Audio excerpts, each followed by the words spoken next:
Question 26, this one is about the locus. So you have the equation of straight line L will be x minus y minus 1 equals 0, and P is the moving point such that the perpendicular distance from P to the straight line is 2. So according to the concept, you have to know that if this one is L, then today your locus will be a pair of parallel straight line with the distance 2. So you must have two locus here.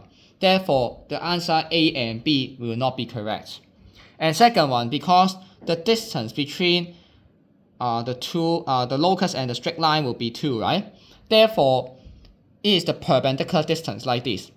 Okay, as you have the equation x minus y minus 1 equals 0, right?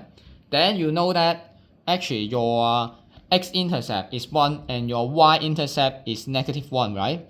Then your xy-intercept will not be +2 only or -2 only, okay? As it's not the vertical distance, they must be the perpendicular distance is 2. Therefore, it's not that simple as +2 and -2 on the constant. Therefore, C is not the answer. Then definitely must be D. By looking at the answer, you can cancel out all the wrong answer. Then you get D as the correct one. So this is the first method, and very quickly, probably if you have a good concept, then you need 20 seconds to think about it. But how can we really calculate it? So I give you another method, but this is our out of syllabus method. So again, let us look at the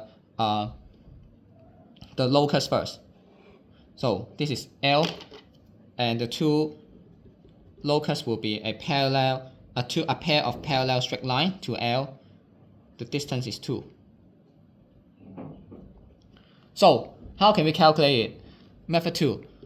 As we know that the perpendicular distance between straight line is 2, so we can write down equals 2. How can we calculate the perpendicular distance between lines? Then we have an out of syllabus formula. Absolute value, okay, C2 plus 1, okay, divided by 1 square plus 1 square, absolute value. Okay, how can we find out the C2? Okay, as I let x minus y, okay, plus C2 equals to 0. Okay, we have to find out the constant here. Then, how can we calculate it? We need to do both hand side to have the square to cancel out the absolute value. Then we get C2 plus 1 all square equals to 4 times 2 will be 8.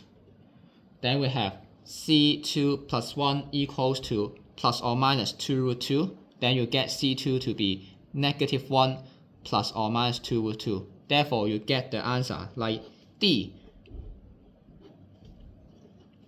Okay, so you need to know how to use the out of syllabus formula to tackle these kind of questions. Okay, then it will be easier for you, and you know really why the answer should have the square root, to have the short form like this one.